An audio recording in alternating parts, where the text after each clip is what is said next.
Hello friends, welcome to my channel Sumathi's garden. నేను మీ సుమతి.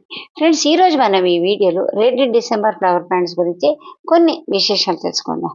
మొన్న ఒక ఫ్రెండ్ అడిగారు, అక్క ఈ రెడ్ డిసెంబర్ ఫ్లవర్ ప్లాంట్ని ఎలా పెంచుకోవాలి, దీన్ని ఎలా ప్రాపగేషన్ చేయాలి, దీని గురించి కొంచెం చెప్పక్క అని నాకు కామెంట్ సెక్షన్లో అడిగారు.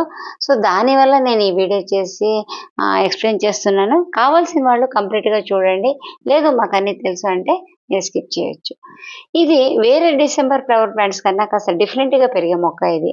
అంటే కాస్త తీగలాగా పెరిగే గుణం ఉండడం వల్ల హ్యాంగింగ్ పాట్లో పెంచుకోవడానికి చాలా బాగుంటుంది. ఇంకా నెక్స్ట్ ఏంటంటే దీన్ని బాల్కనీలో కూడా పెంచుకోవచ్చు. ఏంటి దీనికి రీజన్ అంటే దీనికి ఎక్కువ ఎండ అవసరం ఉండదు. ఒక 2 గంటలు ఎండ ఉన్నా కూడా చాలు, చక్కగా పూత వస్తుంది. ఇక దీనికి ఒక గొప్ప గుణం ఏంటంటే 365 రోజులు కూడా పూలు పూస్తూనే ఉంటుంది. ఎప్పుడు మొక్కలో పూలు ఉంటుంది. మొక్క పెరిగే కొద్దీ ఎక్కువ పూలు వస్తూ ఉంటుంది. ఇంకా తర్వాత దీన్ని ప్రాపగేషన్ ఎలా చేయొచ్చు అంటే చిన్న చిన్న కటింగ్ మనం వర్షాకాలంలో నాటినా కూడా చక్కగా వేర్లు వస్తుంది.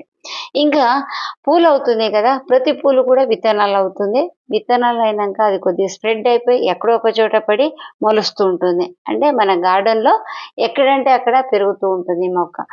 ఒకనొక టైంలో ఎలాగుంటుందంటే పెద్ద కలుపు మొక్కలాగా పెరిగే గుణం కూడా ఈ మొక్కకు ఉంది. అసలు జాగ్రత్తగా చూసుకోండి, ఎందుకంటే నా దగ్గర కూడా అలాగే అవుతుంది. ఎక్కడ పడితే అక్కడ విత్తనాలు పడి మొలుస్తూ ఉంటుంది. తర్వాత వేరే డిసెంబర్ పూల కలర్స్ ఉన్నాయనుకోండి, ఇవి సంవత్సరంలో ఒక 5 నుంచి 6 నెలల వరకు పూలు పూస్తూ ఉంటుంది. ఎక్కువ పూలు మనం చూడాలంటే ఒక నెల వరకు, అంటే ఒక సీజన్లో 15 నుంచి ఒక నెల వరకు ఎక్కువ పూలు పూస్తుంది. తర్వాత 1, 2 పూలు అలా పూస్తూ ఉంటుంది. కానీ డిసెంబర్ ఫ్లవర్, ఈ రెడ్ డిసెంబర్ ఫ్లవర్ అలా కాదు, 365 రోజులు కూడా పూస్తుంది. ఇంకా ఈ మొక్క కావాలి అనుకున్న వాళ్ళు కామెంట్ సెక్షన్లో నాకు ఒకసారి కామెంట్ చేయండి. నేను వర్షాకాలంలో మీకు కటింగ్ నాటి అది మంచిగా వేర్లు వచ్చిన తర్వాత మీకు నేను పంపించడానికి ట్రై చేస్తాను. చాలామంది నన్ను కామెంట్లో అది వాట్సాప్లో మెసేజ్ పంపిస్తున్నారు.